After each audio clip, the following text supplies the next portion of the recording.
আসসালামু আলাইকুম ওরহমতুল্লাহি ওবরাকাতুহু। কাছে এবং দূরে, দেশে এবং বিদেশে যে যেখান থেকে আমাদের সাথে আজকের এই রওদা ইনস্টিটিউটের ধারাবাহিক সিরাহ নবী সাল্লাল্লাহু আলাইহি ওয়াসাল্লামের ক্লাসে যুক্ত হয়েছেন, সকলকেই আন্তরিক মোবারকবাদ জানাচ্ছি।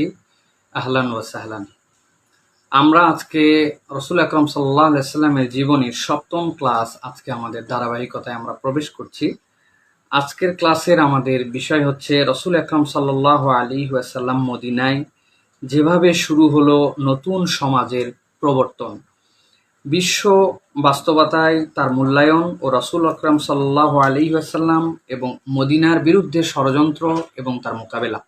একটু টাইটেলটা বড়, আমরা এক কথায় বলতে পারি মদিনা রসুল আকরম সাল্লাম যাওয়ার পরে মদিনার রাষ্ট্রটাকে রসুল্লাহ সাল্লাম যেভাবে রূপায়ণ শুরু করলেন, যেভাবে সমাজকে বিনির্মাণ করতে শুরু করলেন, এক্ষেত্রে রসুল্লাহ সাল্লামের উদ্যোগগুলো কি ছিল এবং কিভাবে রসুল আকরম সাল্লাহ সাল্লাম ধাপে ধাপে এগোচ্ছিলেন, সেক্ষেত্রে কাফের মুশরিকদের বাধা কিভাবে এসেছিল, যুদ্ধগুলো কিভাবে এসেছিল, আমরা ধারাবাহিকভাবে এই কথাগুলি ইনশাআল্লাহ বলার জন্য চেষ্টা করব ইনশাআল্লাহ।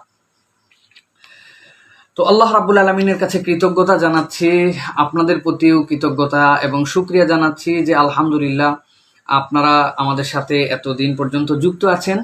আমরা আজকে আমাদের সপ্তম ক্লাসে চলে এসেছি, আর 3টি ক্লাসের মাধ্যমে আমাদের এই 10 পর্বের প্রাথমিক অবস্থা আমাদের শেষ হবে। যারা আমাদের সাথে যুক্ত হয়েছেন সকলের কাছে আরেকবার অনুরোধ জানাচ্ছি, অন্যান্য ভাইরাও যেন আমাদের সাথে যুক্ত হতে পারেন। সুযোগ থাকলে আপনারা আপনাদের পেজ থেকে, আপনাদের প্রোফাইল থেকে আপনারা এটাকে শেয়ার করে দিতে পারেন ইনশাআল্লাহ। আল্লাহ রাব্বুল আলামিন আমাদের সকলকে কবুল করেন। তো প্রিয় ভাইরা, গতদিন আমরা বলেছিলাম আমরা রসুল আকরাম সাল্লাল্লাহু আলাইহি ওয়াসাল্লামের এই মদিনার সফরে যখন রসুল আকরাম সাল্লাল্লাহু আলাইহি ওয়াসাল্লাম গেলেন, মদিনার সফরে যাওয়ার পরে রসুল আকরাম সাল্লাল্লাহু আলাইহি ওয়াসাল্লাম মদিনাতে প্রথম যে কাজ করেন, কুবা পল্লীতে রসুল আকরম সাল্লাল্লাহু আলাইহি সাল্লাম যখন গেলেন, রসুল আকরম সাল্লাম সেখানে থাকতে শুরু করলেন এবং সেই থাকতে শুরু করার পরে রসুল আকরম সাল্লাম সেখান থেকে মদিনায় চলে আসলেন। এরপরে যখন রসুল আকরম সাল্লাল্লাহু আলাইহি সাল্লাম মদিনায় আসলেন, মদিনায় আসার পরে এটি 622 খ্রিস্টাব্দের 27 সেপ্টেম্বর হিসাবে অনেক ঐতিহাসিকেরাই উল্লেখ করেছেন। তিনি আসার পরে বনু নাজ্জারের মহল্লায় আবু আইয়ুব আনসারী রাদিয়াল্লাহু তাআলা আনহুর বাড়িতে তিনি অবস্থান করতে শুরু করলেন। এই অবস্থান করতে শুরু করার পরে রসুল আকরাম সাল্লাল্লাহু আলাইহি ওয়াসাল্লাম বনু নাজ্জারের কাছ থেকে মসজিদ নববীর যে জায়গাটুকু এইটুকু কিনলেন এবং দুটো এতিমের এইটুকু ছিল অংশটুকু, সেই এতিমদের থেকে রসুল আকরাম সাল্লাল্লাহু আলাইহি ওয়াসাল্লাম এই জায়গাটুকু কিনে এরপরে ঘোষণা দিলেন এখানে মসজিদ বানানো শুরু হবে। এবং সেই ঐতিহাসিক মসজিদ, যেই মসজিদের অবকাঠামো বিনির্মাণে স্বয়ং রসুল আকরাম সাল্লাল্লাহু আলাইহি ওয়াসাল্লাম কাঁধে করে বা পাথর এবং কাঁধে করে এটার জন্য নির্মাণ সামগ্রী বহন করেছিলেন। সাহাবায়ে কেরাম বস্তুতই অল্প কয়েকদিনের মধ্যে রসুলের প্রতি যে আকর্ষণ মদিনার, সেই আকর্ষণের মানুষরা যখন দেখলেন যাকে আমরা আমাদের আমিরের জায়গা দিয়েছি, যার জন্য আমরা বাইআতের আকাবার শপথগুলোর মধ্যে তার জন্য আমরা জীবন উৎসর্গ করব বলে আমরা প্রতিজ্ঞাবদ্ধ, সেই মানুষ নিজে মসজিদ বিনির্মাণের জন্য আমাদের সাথে শরিক হয়েছেন, এটা তাদের মধ্যে একটা ভিন্ন মাত্রা যোগ করলো। আমরা এক্ষেত্রে যে কথা বলতে চাই সেটা হচ্ছে এই যে ক্ষুদ্র ক্ষুদ্র বিষয় যেখান থেকে আমাদের জন্য উৎসাহের জায়গাগুলি আসে, আমরা দেখতে পাই যে আমাদের কোনো উদ্যোগের ক্ষেত্রে আমাদের যারা দায়িত্বশীল থাকেন তারা কেবলমাত্র অনেক সময় ফটো সেশন করে, অনেক সময় এরকম করেই চলে যান, কিন্তু সশরীরে শরিক হওয়া, সেটার সাথে কিছুটা সময় দেওয়া। এবং রাসূল আকরাম সাল্লাল্লাহু আলাইহি ওয়াসাল্লাম খুব কম সময়ে কবিতা আবৃত্তি করেছেন, কিন্তু 2-4টা পংক্তিমালা এটার সময়ও রাসূল আকরাম সাল্লাল্লাহু আলাইহি ওয়াসাল্লাম আবৃত্তি করেছিলেন। তো যাই হোক, এই মসজিদ নির্মাণ রসুল আকরাম সাল্লাল্লাহু আলাইহি ওয়াসাল্লাম মসজিদের সাথে কতগুলো ঘরও নির্মাণ করেন। আমরা একটু দ্রুত সামনের দিকে যাওয়ার পরে আজকের আলোচনার খুবই গুরুত্বপূর্ণ কতগুলো অংশ আছে যেগুলো আমাদের হৃদয়কে আলোড়ন করার মতো অংশ আছে, সেই বিষয়গুলোর দিকে আমরা সামনে যাব। রসুল আকরাম সাল্লাল্লাহু আলাইহি ওয়াসাল্লাম মসজিদ প্রতিষ্ঠিত করার পরে, মসজিদের ইতিহাস আমরা বললে দীর্ঘ হবে, মসজিদটি 100 হাত ব্যাপ্তি ছিল, মানে ভেতরের কিবলার দিক থেকে এই অংশ পর্যন্ত 100 হাত ব্যাপ্তি ছিল। এখানে অনেকগুলি শিক্ষা আছে, রাসূল আকরাম সাল্লাল্লাহু আলাইহি ওয়াসাল্লামের জীবনের প্রতিটি পদেই শিক্ষা। প্রয়োজনের কারণে কতগুলো গাছ কাটা হয়েছিল, এই গাছ কাটার পরে রাসূল আকরাম সাল্লাল্লাহু আলাইহি ওয়াসাল্লাম এর পরবর্তীতে তৎক্ষণাৎ কিবলার দিকে, তখন বাইতুল মুকাদ্দাস কিবলা ছিল, সেই দিকে কিন্তু রাসূল আকরাম সাল্লাল্লাহু আলাইহি ওয়াসাল্লাম গাছগুলি লাগিয়েছিলেন। গাছ লাগানোর ক্ষেত্রে রাসূল সাল্লাল্লাহু আলাইহি ওয়াসাল্লাম অনেক উৎসাহ দিয়েছেন, এটা ছিল তার প্রথম পদক্ষেপ মসজিদ বিনির্মাণের ক্ষেত্রে। এরপরে দ্বিতীয়ত, মসজিদে নির্মাণের পরে সেখানে সূরা একটা বৈঠক রাসূল আকরাম সাল্লাল্লাহু আলাইহি ওয়াসাল্লাম গঠন করেন। যাবতীয় কাজ যেটা করা হবে সেটা পরামর্শের ভিত্তিতে করা হবে। এই পরামর্শ সভাটা গঠন করার জন্য এই মসজিদকে কেন্দ্রস্থল বানান রাসূল আকরাম সাল্লাল্লাহু আলাইহি ওয়াসাল্লাম। এরপরে আরো একটি কমিটি ছিল যে বিষয়টা নিয়ে কিন্তু আমাদের আলোচনা একটু কম হয় আমাদের মাঝে, সেটা হচ্ছে রাসূল আকরাম সাল্লাল্লাহু আলাইহি ওয়াসাল্লাম এই মাজলিসে ইন্তেজামিয়া বা ব্যবস্থাপনার নামে একটা আলাদা কমিটি করেছিলেন, একটা দল করেছিলেন, যাদের দায়িত্ব ছিল বিপুল সংখ্যক মানুষ মসজিদে নববীতে এসে অবস্থান করতেন, যাদের সহায় সম্বল বলতে কেবল মাত্রই তাদের শরীর, তাদের শরীরের পরিধেয় বস্ত্র এবং তাদের জানটুকু নিয়ে এসেছিলেন।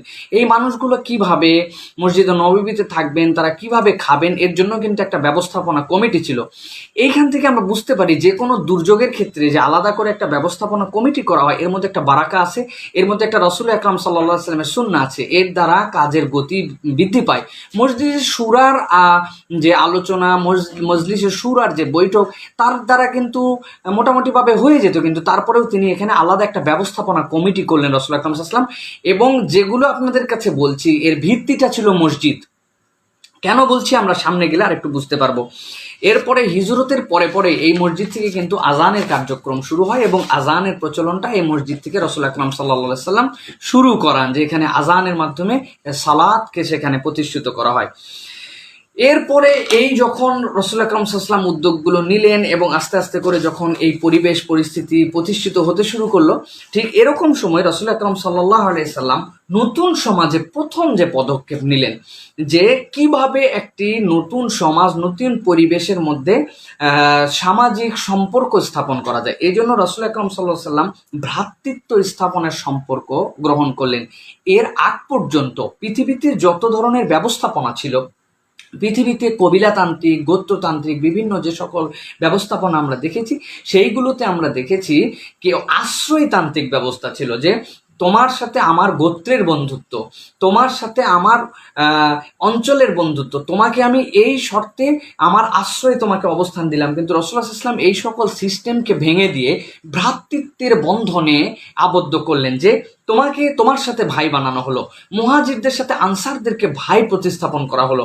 এবং এইটা যে এই পারস্পরিক যে একটা সম্মেলন এবং পারস্পরিক এই যে ভ্রাতৃত্ব, এই ভ্রাতৃত্বটার কেন্দ্রস্থল হিসাবে রাসূল আকরাম সাল্লাল্লাহু আলাইহি ওয়াসাল্লাম এবং রাসূল আকরাম সাল্লাল্লাহু আলাইহি সাল্লামের এই যে ভ্রাতৃত্ব যে বন্ধন করলেন, আনাস ইবনে মালিক থেকে এসেছে, তিনি বলছেন 90 জন ছিলেন যাদেরকে নিয়ে আনাস ইবনে মালিকের গৃহে রাসূল আকরাম সাল্লাল্লাহু আলাইহি ওয়াসাল্লাম বসলেন এবং আনুষ্ঠানিকভাবে তাদের মধ্যে ভ্রাতৃত্বর বন্ধন প্রতিষ্ঠিত করে দিলেন, যে তোমরা আজকের থেকে তোমাদের ভাই হলে।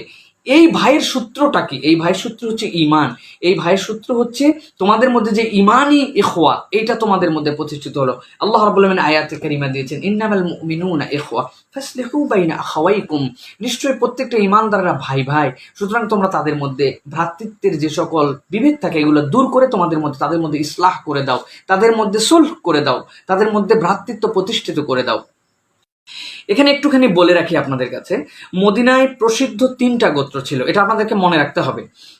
আজকের ক্লাসে যারা আছেন, আজকে আমরা 7ম ক্লাসে আছি, এর আগ পর্যন্ত 1 থেকে 6 পর্যন্ত যারা ছিলেন তারা যদি আমাদেরকে একটু নক দিয়ে রাখতেন, অথবা আজকে কারা কারা আমাদের সাথে একদমই প্রথম যুক্ত হলেন, অথবা কয়টা ক্লাস আপনারা করেছেন, বাংলাদেশ থেকে কারা কারা আছেন, পৃথিবীর বিভিন্ন জায়গা থেকে। গত দিন যেমন আমি খুব খুশি হয়েছি, মোজাম্বিক থেকে আমাদের সাথে যুক্ত হয়েছেন, সেই নিউজিল্যান্ড থেকে যুক্ত হয়েছেন, পৃথিবীর প্রায় 27টি দেশ থেকে আমাদের বাঙালি ভাই বোনেরা যারা আমাদেরকে বাংলা ভাষা জানি, তারা আমাদের সাথে যুক্ত হয়েছেন, আমাদেরকে অনুপ্রেরণা দেয়। আপনারা যদি কমেন্টে একটু জানিয়ে রাখেন যে কারা কারা আজকে প্রথম এবং কারা কারা এর আগে কয়টি ক্লাস করেছেন, কোথা থেকে আপনারা যুক্ত হয়েছেন। তাহলে আমরা যে কথা বলছিলাম যে মদিনার 3টা প্রসিদ্ধ ইহুদি গোত্র ছিল। একটা গোত্রের নাম হচ্ছে বনু কাইনুকা, খাজরাজের এরা মিত্র ছিল, খাজরাজের প্রসঙ্গ আমরা সামনে আনছি। এরপরে একটা গোত্র ছিল ইহুদিদের বনু নাজির, এই বনু নাজির আর বনু কুরাইজা, এই 2টা গোত্রই ছিল আওসদের সাথে বন্ধুত্বপূর্ণ। আর এই যে 3টা ইহুদি গোত্র ছিল, আমরা ইতিহাস পর্যালোচনায় দেখেছি তাদের মূল কাজ ছিল যে বন্ধু তারা আওসের, বন্ধু তারা খাজরাজের, নিজেরা সরাসরি সম্পৃক্ত না হলে আওস এবং খাজরাজের মধ্যে সব সময় তাদের মধ্যে গন্ডগোল এবং ফাসাদ লাগিয়ে রাখা তাদের চারিত্র্যের অংশ হয়ে গেছিল, তাদের চরিত্রের মধ্যে এটা ছিল যে তারা ফাসাদ লাগায় রাখতো তাদের মধ্যে। তো এই যে বুয়াসের যে যুদ্ধ, যেই যুদ্ধের কারণে বুয়াসে আউস এবং খাজরাজ তারা মদিনার অধিবাসী হওয়ার পরেও এত ক্ষতিগ্রস্ত হয়েছিল, এবং সেই ক্ষতির থেকে তারা উত্তরণের জন্য যখন আব্দুল্লাহ ইবনে উবাইকে তাদের নেতৃত্বের আসনে বসাবে এরকম সিদ্ধান্ত নেওয়ার পরে হজের সফরে যে রাসূলুল্লাহ সাল্লাল্লাহু আলাইহি ওয়াসাল্লামের হাতে বায়াত হয়ে এই যুদ্ধ থেকে দূর করার নিয়তে তারা এসেছিল। এই প্রসঙ্গটা এই জন্য বলছি, ইহুদিদের চরিত্রটা ঠিক কিরকম। এই চরিত্রবান এই তিনটা গোত্রের ইহুদিরা রাসূল আকরাম সাল্লাল্লাহু আলাইহি ওয়াসাল্লাম আসার আগে তারা বলে বেড়াতো যে আমাদের মধ্যে এমন একজন ব্যক্তি আসবেন যিনি শেষ জামানার পয়গম্বর হবেন, সবার আগে আমরা তার অধিভুক্ত হব এবং তার সাথে আমরা হাতে হাতে বায়াত হয়ে যাব। কিন্তু যেই না তারা দেখলো যে রাসূল আকরাম সাল্লাল্লাহু আলাইহি ওয়াসাল্লাম তাদের বংশ থেকে আসেন নাই, এই বংশ মর্যাদার বিরোধিতার কারণে সত্যকে জানার পরেও তারা তখন রাসূল আকরাম সাল্লাল্লাহু আলাইহি ওয়াসাল্লামকে অস্বীকার করলো। তাদের এই যে তিনটা গোত্র, তিনটা রাসূল আকরাম সাল্লাল্লাহু আলাইহি ওয়াসাল্লাম যখন ইমানদারের মধ্যে মুহাজির এবং আনসারদের মধ্যে বন্ধুত্বের প্রতিষ্ঠিত করছেন, তখন তারা এইটার সময়ে তখন এই বিভেদটাকে চাঙ্গা করে দেওয়ার জন্য চেষ্টা করলো। রাসূল আকরাম সাল্লাল্লাহু আলাইহি ওয়াসাল্লামের উদ্দেশ্য ছিল, আমরা দেখেছি তিনটা। এই যে ভ্রাতৃত্বের বন্ধনে রাসূল আকরাম সাল্লাল্লাহু আলাইহি ওয়াসাল্লাম কিভাবে একটা নতুন সমাজ বানালেন, আমাদের সমাজে যে সকল বৈষম্য এখন আমরা দেখছি এগুলোর থেকে আমরা কিভাবে বেরোতে পারি। রাসূল সাল্লাল্লাহু আলাইহি ওয়াসাল্লামের প্রথম ছিল ইমানের কারণে তারা বন্ধু।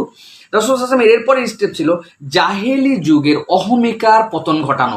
জাহেলি যুগে একটা অহমিকা ছিল, কি কি নিয়ে অহমিকা, তারা কেউ যুদ্ধ ভালো করতে পারে, কেউ উমুক বংশের, কেউ তুমুক বংশের। রাসূল সাল্লাল্লাহু আলাইহি ওয়াসাল্লাম জাহেলি যুগের অহমিকাকে তখন মদিনার সমাজ থেকে তুলে দেওয়ার চিন্তা করলেন। 2 নম্বরে বর্ণ, গোত্র এবং আঞ্চলিকতার পার্থক্য মিটিয়ে দেওয়া। বর্ণ, গোত্র এবং আঞ্চলিকতার পার্থক্য কে না জানে, আঞ্চলিকতা আজকে পৃথিবীকে কিভাবে বর্ণ বৈষম্যের মধ্যে নিয়ে এসেছে। আমরা বর্ণ বৈষম্য বলতে সাদা কালো বুঝি, কিন্তু অর্থনৈতিক বৈষম্য, লিঙ্গ বৈষম্য, সামাজিক বৈষম্য, তারপরে আমাদের মধ্যে ধনী গরিবের বৈষম্য, এইগুলো যে আমাদের কত বড় হেডেক, এই চিন্তাগুলো কিন্তু আমরা করি না। আমরা জর্জ ফ্লয়েড একজন মারা গেছেন এই রিসেন্ট আমলে, আমরা মনে করছি এই সাদা কালোর বৈষম্য।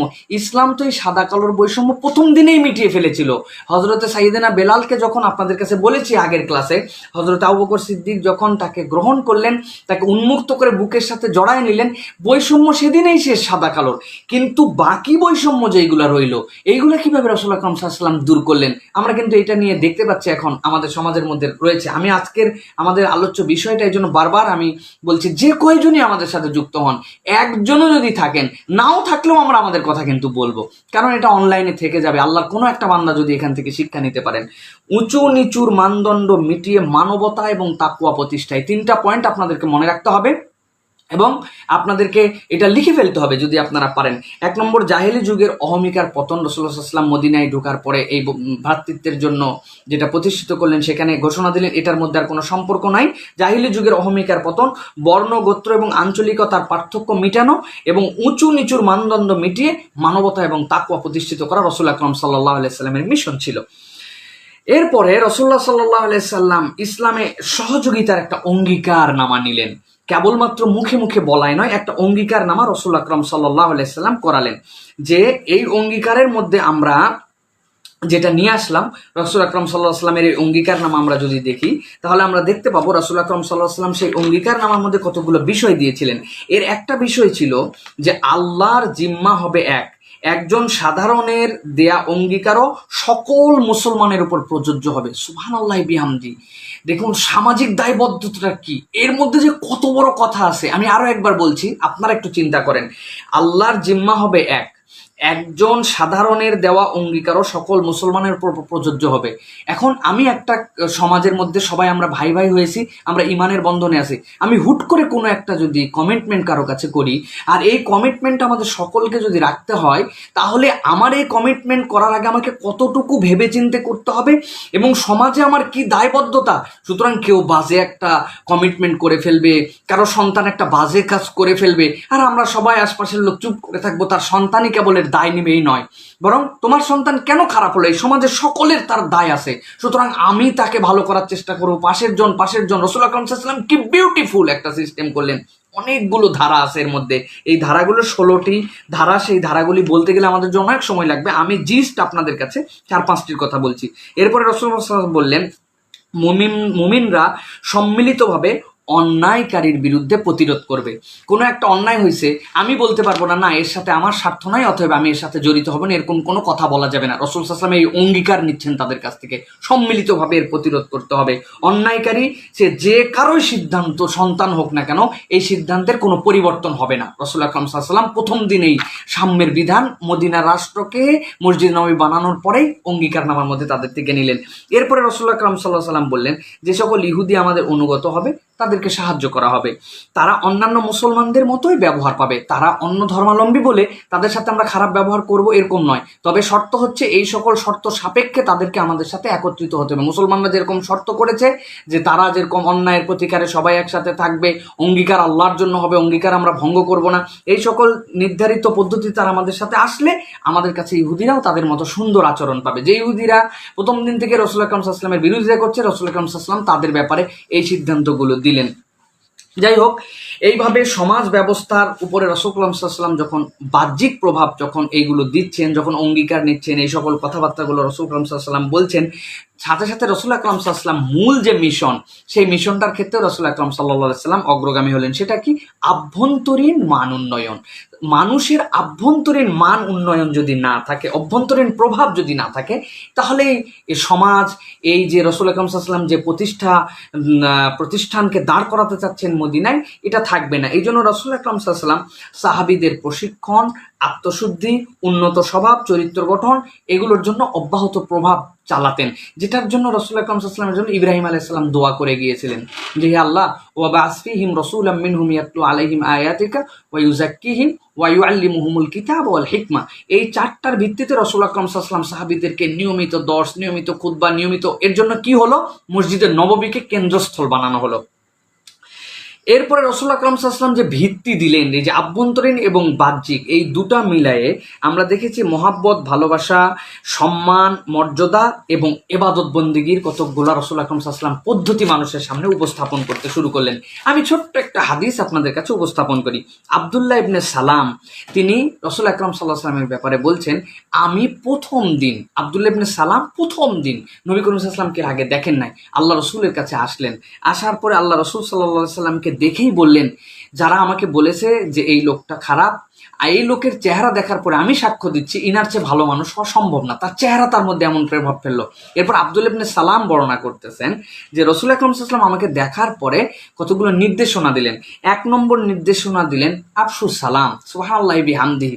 মদিনার প্রথম রাসূল আকরাম সাল্লাল্লাহু আলাইহি ওয়াসাল্লাম থেকে হাদিস রিওয়ায়াত করছেন তিনি, যে রাসূল বলছেন তোমরা সালামের প্রচলন বেশি করো, আত'ইমুত তুআম, মানুষকে খাওয়াও, আত্মীয়তার সম্পর্ককে রক্ষা করো এবং সালাত আদায় করো তখন যখন মানুষজন ঘুমিয়ে থাকে।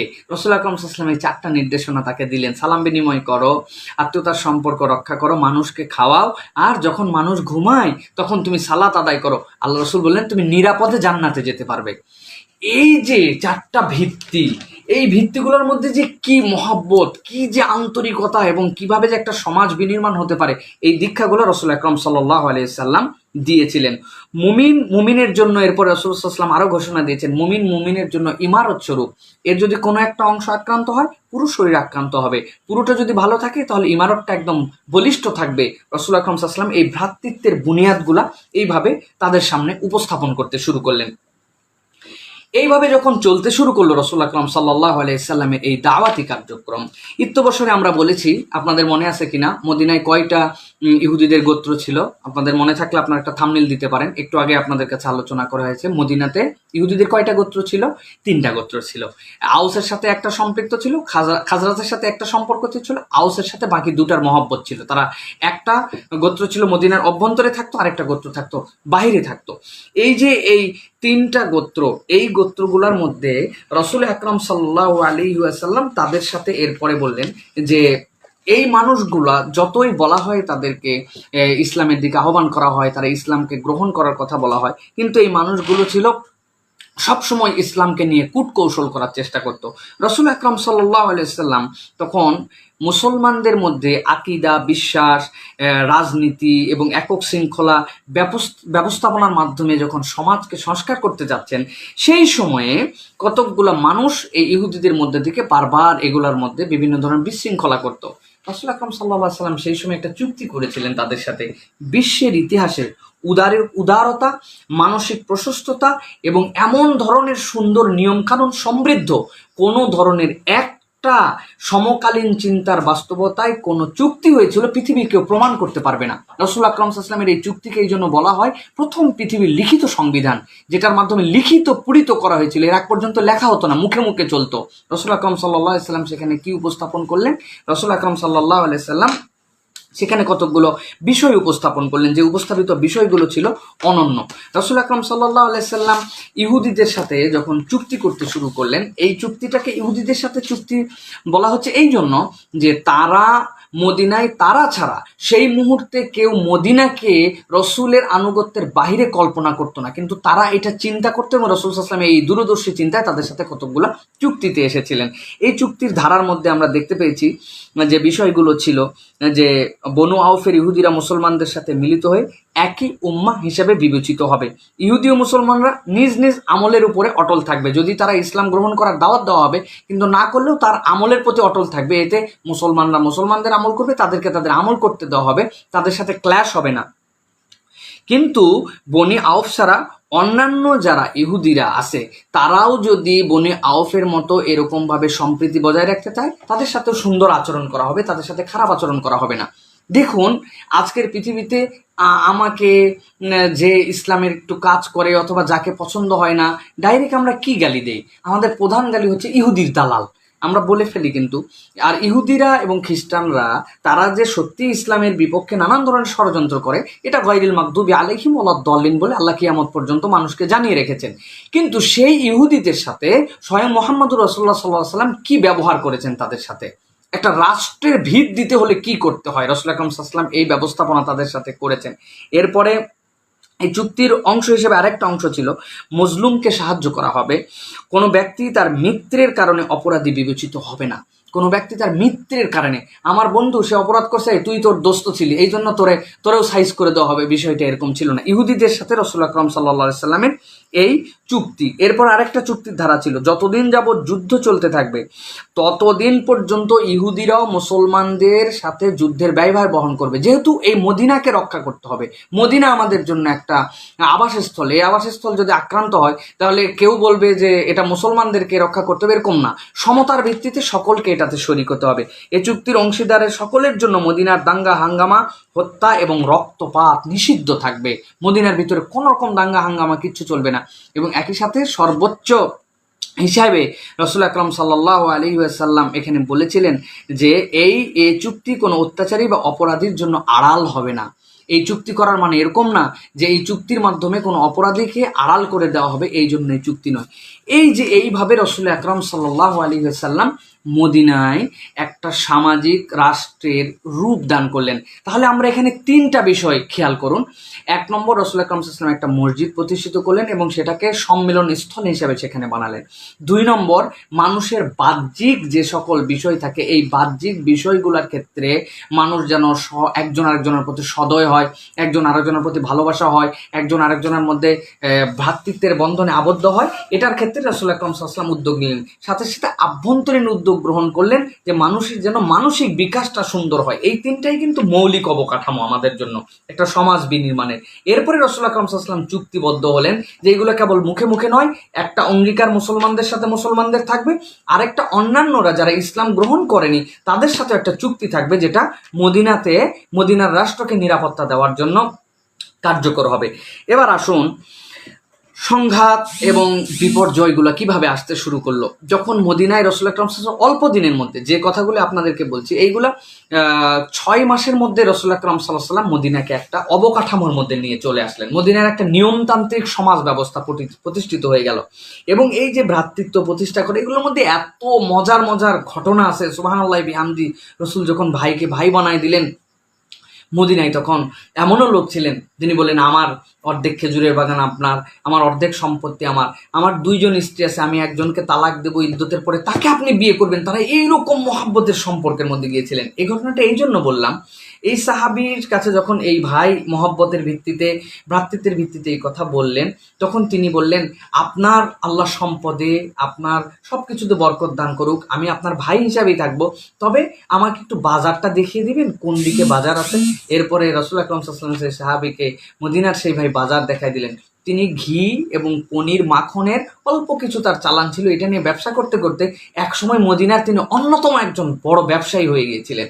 এই যে মুসলমানরা ভ্রাতৃত্ব যেরকম দেখিয়েছে, হাত গুছিয়ে আমার ভাই আমাকে দিচ্ছে জন্য আমি শুধু দান খেয়ে যাব, এই জিনিসটা কিন্তু তারা করেন নাই। তারা সমাজ বিনির্মাণে প্রত্যেকেই একটা পার্ট হয়েছিলেন, প্রত্যেকেই অংশী হয়েছিলেন, যে কিভাবে আমরাও এটার অংশ হতে পারি। আমাকে দিতে চাচ্ছে বলে আমি নিয়ে নিলাম তা নয়, তার সহযোগিতা, তার শেল্টার আমার জন্য অনেক, কিন্তু আমার নিজের থেকে উদ্যোগ নিয়ে কিছু করা। সাহাবায়ে কেরামের মধ্যে কিন্তু এই প্রাণান্তকর চেষ্টা ছিল। এই অবস্থায় যখন মদিনা একটা সুন্দর অবস্থানের দিকে যাচ্ছে, আওস খাজরাজরা এতদিন পর্যন্ত এই যে যুদ্ধের পরে যুদ্ধ করে, তাদের মধ্যে ভ্রাতৃত্ব, ভালোবাসার একটা সমাজ থেকে কলুষিতা, খারাপ মানসিকতা, একজন আরেকজনের প্রতি দয়াদ্রতা, আওস আর খাজরাজ নামে কেউ থাকলো না, সব আনসারি নাম রূপান্তর হয়ে গেল। তারা এতদিন যারা একজন আরেকজনকে মেরেছে, একজন আরেকজনের পিতামাতাকে হত্যা করেছে, বংশের হত্যার শোধ নেওয়ার জন্য অস্থির, সেই মানুষগুলা ভ্রাতৃত্বের বন্ধনে আবদ্ধ হয়ে গেলেন এবং তারা কিন্তু আনসারি রূপ ধারণ করলেন। এই সময়ে সশস্ত্র কতকগুলো সংঘাতের রূপায়ণ হয়ে গেল। যখনই কোনো পজিটিভ কিছু করা হয়, মদিনার রাষ্ট্র থেকে আমরা বুঝতে পারি সেখানে একটা দল এইটার বিপক্ষে অবস্থান করবে, এটাই চিরায়ত সুন্নাত।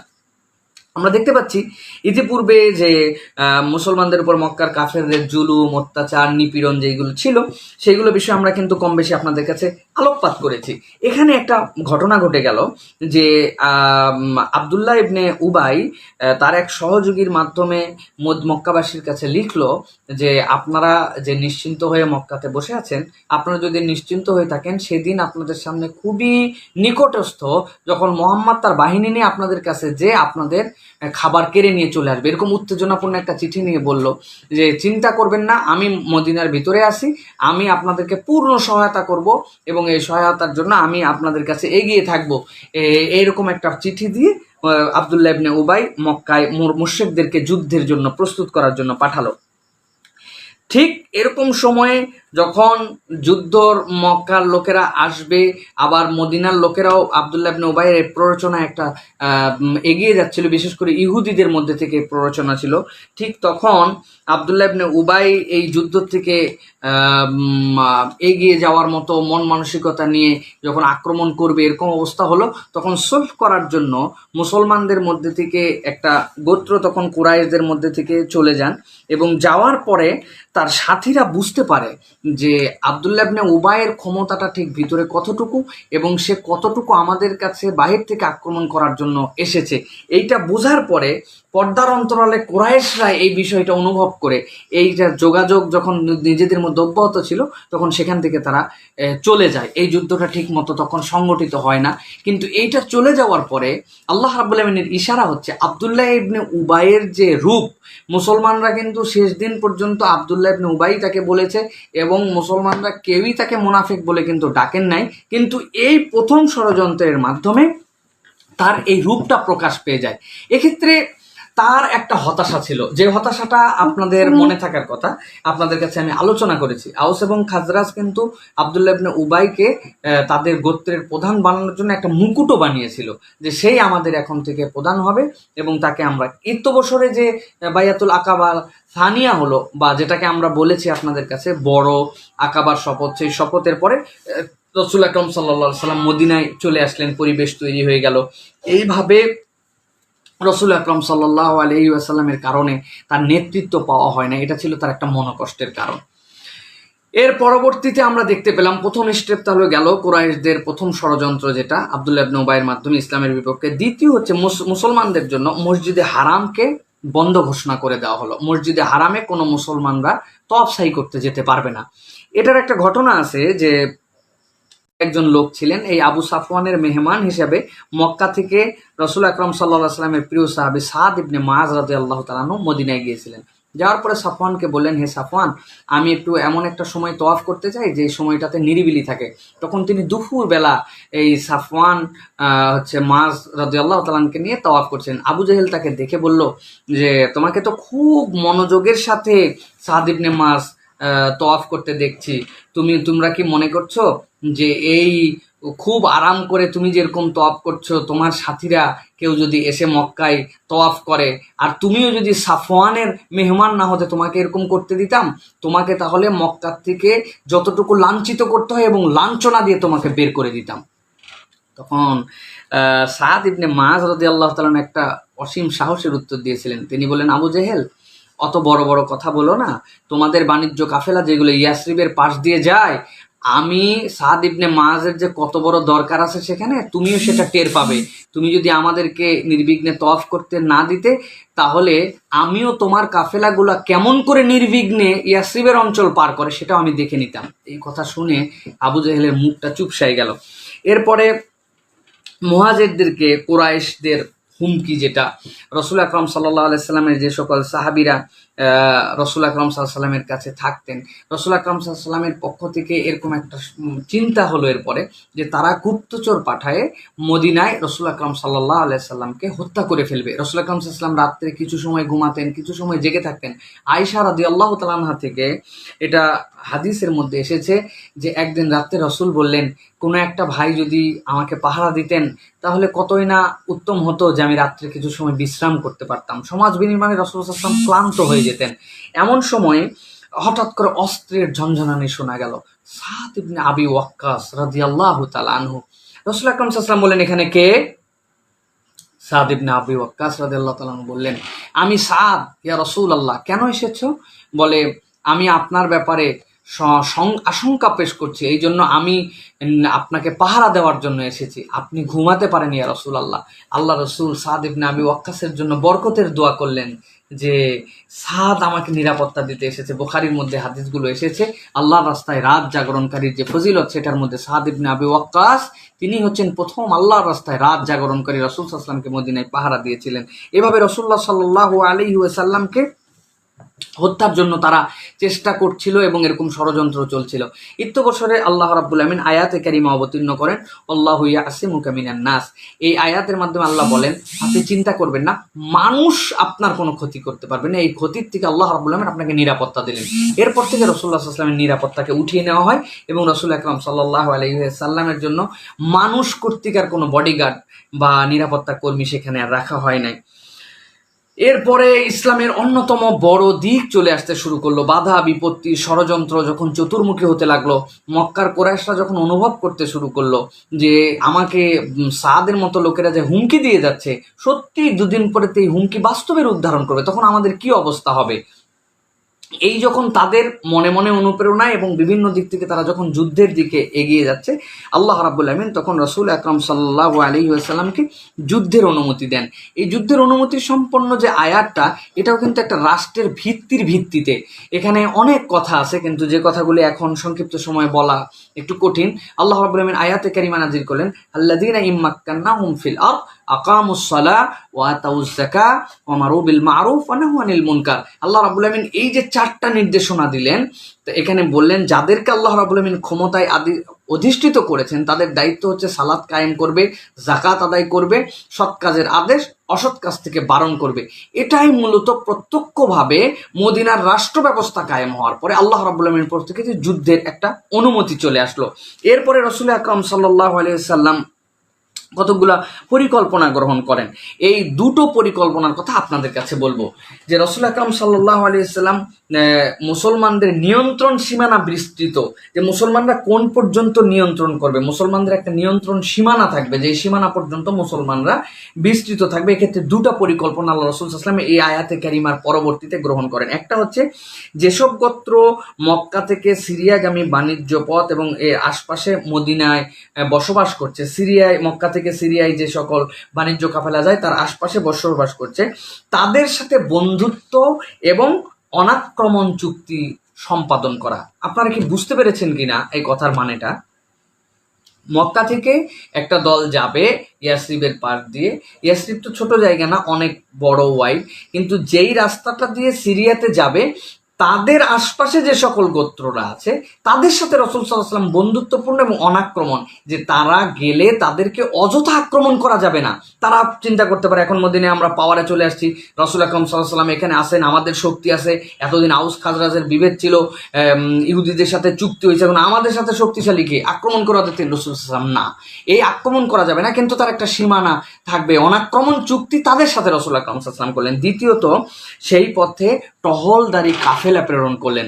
রাসূল আকরাম সাল্লাল্লাহু আলাইহি ওয়াসাল্লাম সেখানে টহল বানালেন, মদিনার রাষ্ট্রের একটা সীমানা যে এই পর্যন্ত আমার রাষ্ট্র, এটাকে বোঝানোর জন্য রাসূল সাল্লাল্লাহু আলাইহি ওয়াসাল্লাম এই পদক্ষেপ গ্রহণ করলেন। এরপরে রসুল আকরাম সাল্লাল্লাহু আলাইহি সাল্লামের যে ইহুদিদের সাথে চুক্তির কথা এর আগে বলা হয়েছে, রসুল আকরাম সাল্লাল্লাহু আলাইহি সাল্লাম এরপরে প্রথম যে সেনা অভিযান শুরু করলেন, সেই সেনা অভিযানগুলোর মধ্যে আমরা আস্তে আস্তে দেখব যে কেন রসুল আকরাম সাল্লাল্লাহু আলাইহি সাল্লাম এই সেনা অভিযানগুলো প্রেরণ করলেন। এখানে আপনাদের একটা পরিভাষা আজকে শিখে নিতে হবে। একটা ইসলামের যে সকল যুদ্ধ রসুল আকরাম সাল্লাল্লাহু আলাইহি সাল্লামের সময় অথবা সেনা অভিযান রসুল আকরাম সাল্লাল্লাহু আলাইহি সাল্লাম করেছিলেন, সেই সেনা অভিযানগুলো রসুল আকরাম সাল্লাল্লাহু আলাইহি সাল্লামের সেনা অভিযানগুলো দুইটা নামে আমরা এর সামনের ক্লাসে আমরা বিস্তারিত আলোচনায় যাব, সামনের ক্লাসে আপনাদের কাছে বলবো। তবে আজকে যেটা বলবো, একটার নাম হবে সারিয়া আর একটার নামের গাজওয়া। এটা আপনাদেরকে মনে রাখতে হবে, রাসূল সাল্লাল্লাহু আলাইহি ওয়াসাল্লামের জীবনের এটা অন্যতম পার্ট। সারিয়া কোনগুলা? যেই সকল যুদ্ধ অভিযান অথবা সামরিক অভিযান অথবা রাসূল সাল্লাল্লাহু আলাইহি ওয়াসাল্লাম কর্তৃক বাহিনী প্রেরণ হয়েছে, কিন্তু সেই সকল বাহিনীতে রাসূলুল্লাহ সাল্লাল্লাহু আলাইহি ওয়াসাল্লাম সরাসরি সম্পৃক্ত ছিলেন না, তার নাম হচ্ছে সারিয়া। আর রসুল আকরাম সাল্লাল্লাহু আলাইহি সাল্লাম যে সকল যুদ্ধে সরাসরি নিজে সম্পৃক্ত হয়েছেন, অভিযানের সাথে গিয়েছেন, সাথে সাথে বাহিনীর সাথে নিয়ে গিয়েছেন, এগুলোর নাম হবে গাজওয়া। তাহলে একটা হচ্ছে সারিয়া আর একটা হচ্ছে গাজওয়া। আশা করি আপনারা যারা বুঝতে পেরেছেন তারা আমাদেরকে জানাবেন। সারিয়া তাহলে কাকে বলে? যে যুদ্ধ রসুলহীন কিন্তু ইসলাম করেছে রসুলের জীবদ্দশায়, যে যুদ্ধ রসুল যুক্ত ইসলাম করেছে সেটা হচ্ছে গাজওয়া। এটা হচ্ছে সারিয়া গাজওয়া। যারা বুঝতে পেরেছেন আমাদেরকে একটু জানাবেন ইনশাল্লাহ। যারা এখনো লাইভটা শেয়ার করেন না, আপনারা পারলে সুযোগ থাকলে আপনারা অন্যদের কাছে শেয়ার করে দিতে পারেন। আমরা অর্ধেক অংশ পার করে ফেলেছি। এখন আমরা দেখবো রাসূলুল্লাহ সাল্লাল্লাহু আলাইহি ওয়াসাল্লাম এই যে মদিনার ব্যবস্থাপনায় নিয়ে আসলেন, এরপরে যে যুদ্ধ অভিযানগুলো হয়েছিল সেগুলোর দিকে আমরা খুবই সংক্ষিপ্তভাবে আপনাদেরকে টাচ দিয়ে যাব। যে রাসূল আকরাম সাল্লাল্লাহু আলাইহি ওয়াসাল্লামের প্রথম সারিয়া হচ্ছে সারিয়ায়ে সিফুল বাহার। সারিয়ায়ে সিফুল বাহার রাসূল আকরাম সাল্লাল্লাহু আলাইহি ওয়াসাল্লাম প্রথম এটা প্রেরণ করেছিলেন। এইটা হচ্ছে কুরাইশদের জন্য যে তারা যে অঞ্চল দিয়ে যাচ্ছিল, তাদের যুদ্ধ জাহাজের মতো করে নিয়ে তাদের সম্পদগুলো নিয়ে অনেকেই ধারণা করেছিলেন যে এটার দ্বারা তারা হয়তো যুদ্ধ অভিযানের মধ্যে চলে আসতে পারে, ব্যবসায়ী অভিযানের বাহিরে। রাসূল আকরাম সাল্লাল্লাহু আলাইহি ওয়াসাল্লাম এই কাফেলাকে গতিরোধ করার জন্য পাঠিয়েছিলেন এই বাহিনী, এবং মুসলমানদের নেতৃত্ব দেন হযরত হামজা রাদিয়াল্লাহু তাআলা আনহু, এবং সেনাদলের ঝান্ডায় এই ঝান্ডাটাই হচ্ছে প্রথম ঝান্ডা যেটা রাসূলুল্লাহ সাল্লাল্লাহু আলাইহি ওয়াসাল্লাম দিয়েছিলেন, এবং এই ঝান্ডাটার রং ছিল সাদা। রাসূলুল্লাহ সাল্লাল্লাহু আলাইহি ওয়াসাল্লাম মুসলমান বাহিনীর হাতে একটা সাদা ঝান্ডা তুলে দিয়েছিলেন। হামজা রাদিয়াল্লাহু তাআলা প্রথম এই সফরে গিয়েছিলেন। 2 নম্বর সারিয়া যেটা হচ্ছে সারিয়ায়ে রাগেব, এরপরে 3 নম্বর সারিয়া হচ্ছে সারিয়ায়ে খাইবার, এরপরে 4 নম্বরটা এই 3টা সারিয়ার পরে যেগুলো ক্ষুদ্র ক্ষুদ্র ঘটনা নিয়ে সেইগুলা যুদ্ধাভিযান, বিভিন্ন অঞ্চলের আক্রমণ, মদিনাকে সুরক্ষার জন্য বিভিন্ন এলাকায় ডাকাতি, এগুলো যেগুলো হতো এগুলো রোধ করার জন্য রাসূল আকরাম সাল্লাল্লাহু আলাইহি ওয়াসাল্লাম পাঠাচ্ছিলেন। এরপরে রাসূলুল্লাহ সাল্লাল্লাহু আলাইহি ওয়াসাল্লামের প্রথম বের হন সেটা হচ্ছে গাজওয়ায়ে আবওয়া বা ওয়াদ্দান বলা হয়। এইটাতে রাসূলুল্লাহ সাল্লাল্লাহু আলাইহি ওয়াসাল্লাম প্রথম এই অভিযানে বেরিয়েছিলেন, এবং অভিযানে বেরিয়ে যাওয়ার পরে রাসূল আকরাম সাল্লাল্লাহু আলাইহি ওয়াসাল্লাম এখানে যুদ্ধ করতে হয় নাই, কিন্তু রাসূল সাল্লাল্লাহু আলাইহি ওয়াসাল্লাম এখানে তাদের সাথে বাই ফোর্স চুক্তি করতে তাদেরকে বাধ্য করেন, যে রাসূল আকরাম সাল্লাল্লাহু আলাইহি ওয়াসাল্লাম যদি তাদের কাছে না যেতেন তাহলে তারা এই চুক্তিতে আবদ্ধ হতো না। এটা রাসূল সাল্লাল্লাহু আলাইহি ওয়াসাল্লামের একটা ট্যাকটিস ছিল, যে তিনি যে তাদেরকে যুদ্ধ না করে, তাদেরকে রক্তপাত না ঘটে তাদেরকে বললেন তোমরা চুক্তি করো। ইচ্ছা করলে তাদেরকে উচ্ছেদ করে দেওয়া যেত, কিন্তু রাসূল সাল্লাল্লাহু আলাইহি ওয়াসাল্লাম না করে তাদের সাথে চুক্তি করেছেন। কারণ কি? মদিনার রাষ্ট্রের ভিত্তিটা মজবুত করার জন্য। যুদ্ধ আমাদের জন্য কখনোই সর্বক্ষেত্রে আমাদের জন্য বুনিয়াদি ভিত্তি আমাদেরকে এনে দেয় না, বরং চুক্তি আমাদের জন্য অনেক ক্ষেত্রে আমাদের জন্য অনেক বড় বড় বিজয় এনে দেয় আমাদের জন্য। সে বিষয়ে আমরা সামনে আরো কথা বলবো। এরপরে 5 নম্বরে গাজওয়ায়ে বুয়াত। রাসূল আকরাম সাল্লাল্লাহু আলাইহি ওয়াসাল্লাম এই অভিযানে সাদ বিন মুআয রাদিয়াল্লাহু তাআলাকে মদিনার আমির নিযুক্ত করে তিনি এরপরে বেরিয়েছিলেন। এখানেও যুদ্ধ হয় নাই। এরপরে গাজওয়ায়ে সাফওয়ান, এই অভিযানের কিছু মুশরিক সৈন্য নিয়ে মুশরিকরা এসে মদিনায় রাসূল আকরাম সাল্লাল্লাহু আলাইহি সাল্লামের যে পশু ছিল এই পশুগুলোকে লুট করে নিয়ে যায়। এই লুটের বিপক্ষে রাসূলুল্লাহ সাল্লাল্লাহু আলাইহি ওয়াসাল্লাম তাদেরকে আক্রমণ করার জন্য পাঠান। পরে তারা এইগুলো ফেলে দিয়ে পলাতক হয়। এইটা হচ্ছে রাসূল সাল্লাল্লাহু আলাইহি ওয়াসাল্লামের আরেকটা গাজওয়া ছিল। এরপরে গাজওয়ায়ে ওয়াসরা, যেইটার থেকে আমরা আজকের আলোচনার দিকে যাব, যে এই গাজওয়া ওয়াশায়রা, এটাকেই বলা হয় বদর যুদ্ধের পটভূমি। ইসলাম আমাদের সামনে যে আছে, এই ইসলামের মৌলিক দুটা পার্ট। একটা পার্ট যদি আমরা দেখি নবুয়ত থেকে বদর পর্যন্ত, আর বদরের পরের ইসলাম হচ্ছে আলাদা ইসলাম। এই যে এই সত্য মিথ্যার পার্থক্যকারী এই যুদ্ধটার মূল যে গাজওয়াজিল ও ওসাইরা বলা হয়, এটার হচ্ছে তার মূল একটা প্রেক্ষাপট ছিল। এটার ভূমিকা কি ছিল? ভূমিকা কি ছিল? রাসূলুল্লাহ সাল্লাল্লাহু আলাইহি সাল্লাম সিরিয়ায় একটা কাফেলা যাচ্ছিল, এবং সিরিয়ায় এই কাফেলা যারা যাচ্ছিল তাদের প্রচুর পরিমাণে সম্পদ ছিল। রাসূল আকরাম সাল্লাল্লাহু আলাইহি সাল্লাম পালাক্রমে এই যে যুদ্ধটা হয়েছিল, গাজওয়াটা হয়েছিল, বা যে অভিযানটা প্রেরণ করেছিলেন, এখানে এই মুশরিক কাফিরদের শক্তিকে খর্ব করার জন্য রাসূল আকরাম সাল্লাল্লাহু আলাইহি সাল্লাম এই যুদ্ধ অভিযান প্রেরণ করেছিলেন। এবং তারা এখানে যখন যাওয়ার পরে সেখানে রাসূল আকরাম সাল্লাল্লাহু আলাইহি ওয়াসাল্লামের সাথে তারা আতঙ্কিত হয়ে সম্পদ বন্টনের নীতিমালায় তারা একটা চুক্তিও করেছিল সেখানে। কিন্তু তারা এর দ্বারা বুঝতে পেরেছিল যে মুহাম্মদুর রাসূলুল্লাহ সাল্লাল্লাহু আলাইহি ওয়াসাল্লাম এই অঞ্চলে আমাদেরকে এরকমভাবে বাধা দিচ্ছেন, অথবা আমরা এই অঞ্চলের মানুষের সাথে যেরকম জোর করে এখানে প্রভাব প্রতিপত্তি খাটিয়ে যাচ্ছিলাম, সেটা আমাদের আর স্বাভাবিকভাবে থাকবে না। এই ঘটনা যখন তারা মদিনায় এসে বলতে শুরু করলো, এই মদিনায় এসে বলার পরেই রাসূল আকরাম সাল্লাল্লাহু আলাইহি সাল্লামের সাথে তাদের যুদ্ধের যে বদরের যুদ্ধের যে প্রেক্ষাপট সেটা তৈরি হয়। এর মধ্যে সারিয়ায় নাখলা নামে আরেকটা অভিযান হয়। এই সারিয়ায় নাখলাটা আর এই সারিয়ায় জিল ওসাইরা, এই দুটা হচ্ছে একটা বদর যুদ্ধের সাথে সংশ্লিষ্টতার একটা অন্যতম তাৎপর্য। কেন তাৎপর্য আপনাদের কাছে বলি। হযরত আব্দুল্লাহ ইবনে জাহাশ রাদিয়াল্লাহু তাআলা আনহু নাখলা অভিমুখে রাসূলুল্লাহ সাল্লাল্লাহু আলাইহি ওয়াসাল্লাম তাকে পাঠান। তারা যাওয়ার পরে হিসাব কষে দেখলেন আজকে রজব মাসের শেষ দিন। আজকে রজব মাসের শেষ দিন। যখন তারা রজব মাসের শেষ দিন দেখলেন, তারা তখন বললেন যে আমরা পরামর্শ করি, রজব মাস তো শাহরুল্লাহিল মুহাররম, এই মাসে তো আমরা যুদ্ধ করি না, সুতরাং আমরা এইভাবে কিভাবে এখন তাদের প্রতি আক্রমণ করব। তখন তারা মোশাওয়ারা করলেন। মোশাওয়ারা করার পরে তারা দেখলেন যে আমরা যদি এই দলকে এখন ছেড়ে দেই, তাহলে এই দল, আমরা রজব মাস জেনে তাদেরকে ছেড়ে দিচ্ছি, কিন্তু তারা যে বিপর্যয় করবে, তারা যে অন্যায় আচরণ করবে, তারা এরপরে এই ছাড়া পাওয়ার পরে যেভাবে তারা মদিনাবাসীকে আক্রমণ করার জন্য প্রস্তুতি নেবে, সুতরাং তাদেরকে আমরা ছাড়তে পারি না। আমরা আল্লাহর নামে মোশাওয়ারা করে সিদ্ধান্ত নিয়ে তারা এই আক্রমণ করে বসেন। এবং এই আক্রমণ করার পরেই প্রথম মুসলমানরা গনিমতের মালিক হয়। প্রথম মুসলমানরা দুইজন বন্দি করে, তারাও যুদ্ধ করে, তাদের সাথে দুইজন বন্দি করে নিয়ে মদিনায় আসে।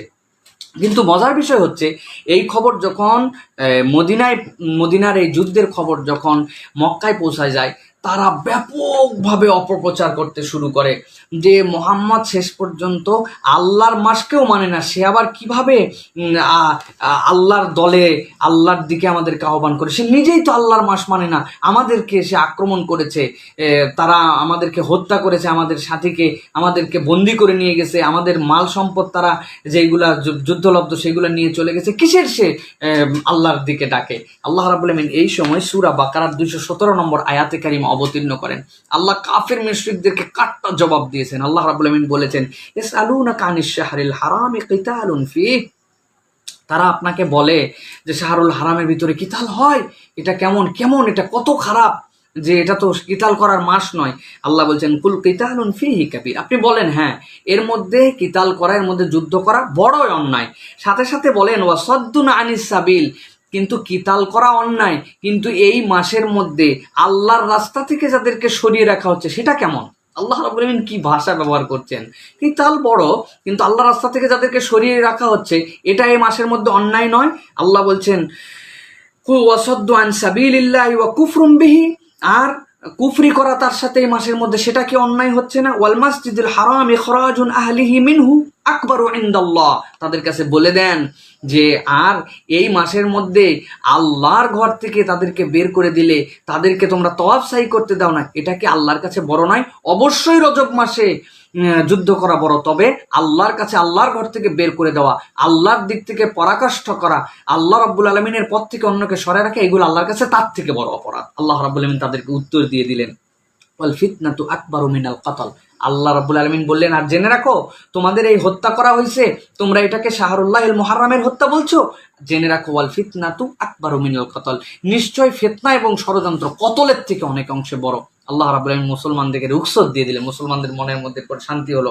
যাই হোক, রাসূল আকরাম সাল্লাল্লাহু আলাইহি সাল্লাম এইভাবে এগিয়ে গেলেন এবং এর পরের থেকেই কাফের মুশরিকরা জিহাদের যে আহ্বান, মুসলমানরা যে আক্রমণে তারা যদি করে তাদেরকে ঠেক দিবে, এই মানসিকতা তারা পোষণ করতে শুরু করলো।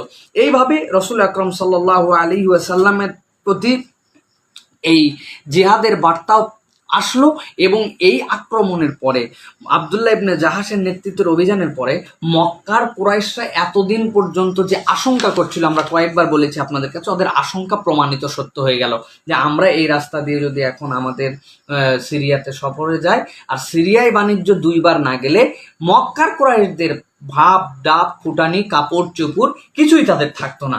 সুতরাং তারা এখন নির্ধারণ করেই ফেললো যে হয় আমাদের যদি বেঁচে থাকতে হয়, মক্কায় প্রভাব প্রতিপত্তি নিয়ে থাকতে হয়, খেয়ে পড়ে যদি আমাদেরকে টিকে থাকতে হয়, তাহলে এই রাস্তা আমাদেরকে পরিষ্কার করতে হবে।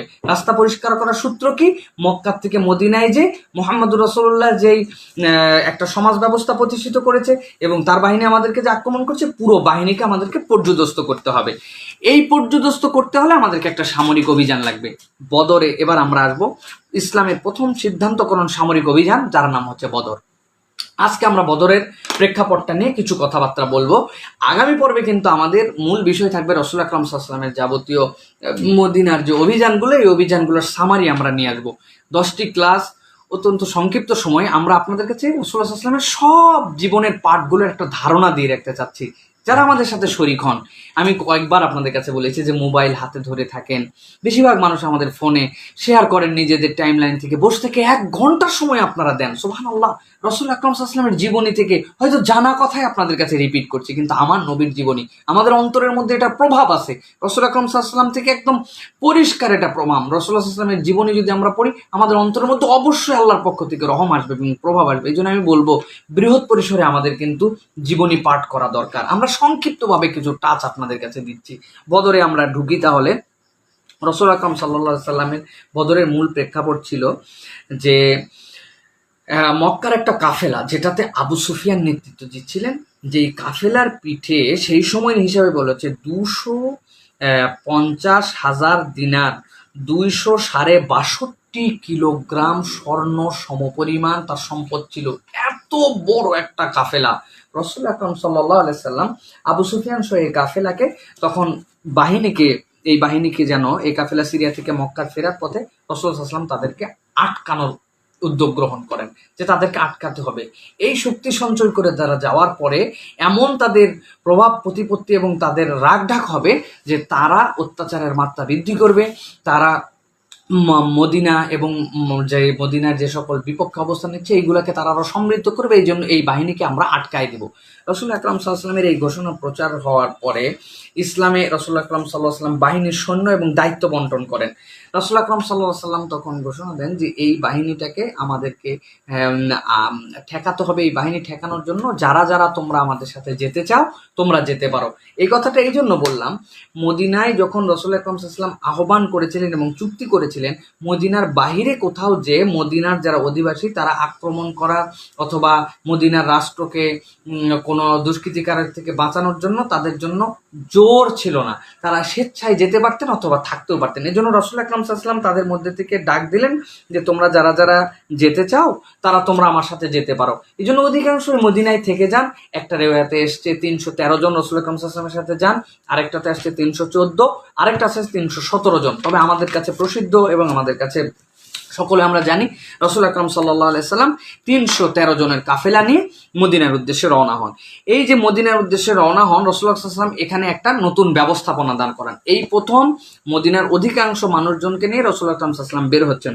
তখন মদিনার ইমামতির দায়িত্ব হযরত আব্দুল্লাহ ইবনে মাকতুমের উপর ন্যস্ত করা হয়। আব্দুল্লাহ ইবনে মাকতুমের উপর রাসূলুল্লাহ সাল্লাল্লাহু আলাইহি ওয়াসাল্লাম ন্যস্ত করে যান। আব্দুল্লাহ ইবনে মাকতুম আমরা জানি তিনি রাসূলুল্লাহ সাল্লাল্লাহু আলাইহি ওয়াসাল্লামের একজন দৃষ্টি প্রতিবন্ধী সাহাবী ছিলেন। কিন্তু রাসূল আকরাম সাল্লাল্লাহু আলাইহি ওয়াসাল্লাম দেখলেন যে দায়িত্ব নিয়ে তিনি যাচ্ছেন এবং মদিনার যে ব্যবস্থাপনা, সেক্ষেত্রে ইমামতির দায়িত্ব তিনি পালন করলেও মদিনার ব্যবস্থাপকের দায়িত্ব তিনি পালন করতে পারবেন না।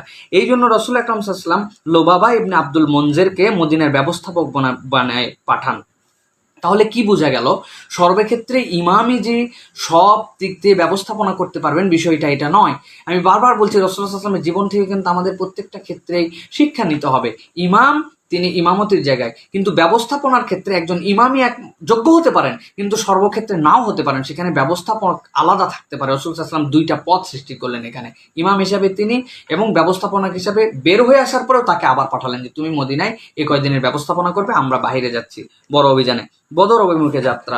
রাসূলুল্লাহ সাল্লাল্লাহু আলাইহি ওয়াসাল্লাম সেনাদল নিয়ে মক্কা অভিমুখী সড়ক ধরে বীর রাওয়াহা, আপনারা যারা গিয়েছেন মদিনায় আপনারা দেখেছেন রাসূলুল্লাহ সাল্লাল্লাহু আলাইহি ওয়াসাল্লামের সেই কূপের পানি এখনো অত্যধিক মিষ্টি। আমি জীবনে যতগুলো কূপের পানি খেয়েছি জমজমের সাথে তো কোনো তুলনা হবে না।